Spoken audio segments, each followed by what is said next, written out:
The human named Aaron stepped onto the palace landing deck with slow, steady breaths because he knew the weight of the past days had not yet lifted from his shoulders. He had survived the assault on the royal escort ship through grit, instinct, and a determination he had never known he carried. He had not meant to become a guardian to someone born of another world, but fate had demanded more than intentions when fire tore the skies apart and hunters closed in from all sides. The princes he had shielded during that chaos now stood somewhere within the towering palace ahead, and the alien queen, who ruled this world, had summoned him with a command that could not be ignored. Aaron moved down the path carved with glowing symbols that shimmered in the afternoon light. He marveled at how every stone seemed alive with soft hums, as if the palace breathed in slow patterns. The guards stationed along the entrance watched him with unreadable golden eyes, but none stopped him, so he continued onward with cautious steps. His thoughts kept returning to the moment the hunters had cornered the princess when the escort ship had fallen from the sky, in a blaze of ruptured metal and screaming alarms. He remembered the way she had stood paralyzed by fear as shadows wrapped around her like serpents ready to strike. He had no weapon and only a fragment of a broken hull, and the stubborn refusal to let an innocent die while he still breathed. He had lifted that shard like a shield and blocked the blow meant to pierce her heart. The impact had thrown him back and torn fire across his arm, but his body had risen again, driven only by instinct. The hunters had not expected resistance from a lone human. They had not expected him to charge with nothing but grit and a burning need to hold the line between life and death. His strike had turned the tide long enough for the princess to escape and for reinforcements to arrive.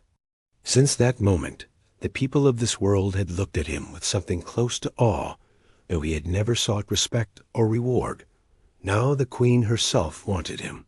He felt the tension coil around his spine as towering doors slid open with a deep, resonant hum.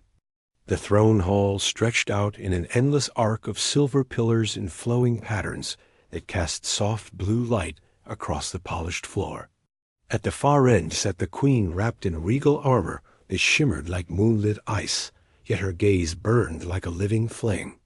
The princess stood beside her mother, with her posture straight, but her eyes soft whenever they drifted toward Aaron. She gave a small, silent nod, one filled with gratitude, and something else, something he could not name. Aaron stepped forward until the echo of his boots faded, and then bowed his head, but not fully, because humans bowed differently, and he wished to show respect without appearing subservient.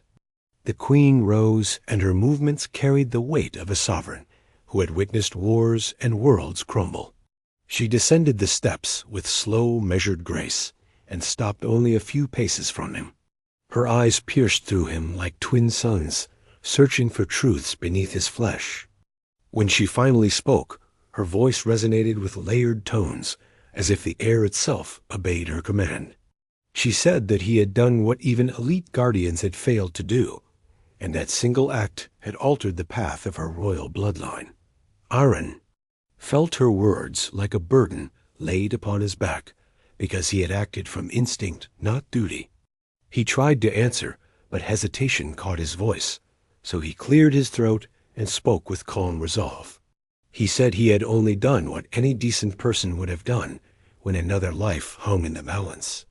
The queen studied him for a long, unbroken moment, and the tension around the hall grew sharp like drawn blades. Then she said something that made the guards shift, and the princess inhale sharply. She declared that he would not be allowed to leave the kingdom. The statement struck him like a pulse of cold electricity as confusion rippled through his thoughts. He asked why he was being held, when his intention had always been to return to his homeworld once repairs to the escort vessel were complete. The queen answered with unwavering tone. She said the safety of her daughter mattered above all, and the one who shielded her from death had earned a place within the royal circle. She said such loyalty could not be allowed to drift away into distant stars where danger might claim him without their protection. She said he belonged among them now, because he had proven his worth in the moment that counted most. Aaron struggled with the weight of her decree, because he had never imagined being bound to a world not his own. He thought of the forests of home, the wind of familiar mountains, and the sky where he had once flown scouting missions before fate sent him across the void. He thought of the life he had meant to reclaim once his service ended. Yet here stood a queen demanding that he remain as if his future had already been chosen. The princess stepped forward with calm but firm steps. She met her mother's gaze and then looked to Aaron with steady warmth. She said he had risked everything for her without demand for reward, and such a bond was not something she could ignore. Her voice trembled faintly, but her eyes held unwavering truth that tightened something within Aaron's chest. He understood then how deeply she had been shaken that day, and how much his presence had meant in the space between fear and hope. Still, he felt the need to speak for his own freedom. He said he respected their gratitude, but his life belonged to him, and no throne to decide the path he must walk. The queen narrowed her gaze, and for a heartbeat he wondered if he had tested her patience too far. But instead of anger, she showed a quiet, thoughtful expression. She stepped closer until her presence loomed like a wave, ready to break, yet filled not with hostility, but a commanding certainty. She told him she had seen countless warriors, but none carried the spirit he had shown on that fiery battlefield. She told him the universe was shifting, and a storm worse than the hunters was rising beyond the horizon. Her words stirred unease, because he knew that sovereigns rarely spoke without purpose. She said the hunters had not acted alone, and their attack was a sign of a coming conflict that would test every alliance across the stars. She said she needed him not just for her daughter, but for the world that depended on his strength. Aaron felt torn between duty-fear and the undeniable pull of destiny. The hall grew silent as he collected his thoughts. He knew the queen was not binding him from selfish desire, but from strategic necessity. He also knew that if a greater threat loomed, he could not in good conscience abandon those who had shown him trust and respect. The princess watched him with hope, hidden behind composure, and her presence made the decision weigh even heavier. Aaron raised his head and spoke with clarity. He said he would stay as long as he was needed, but not as a prisoner, rather as an ally who chose his path freely.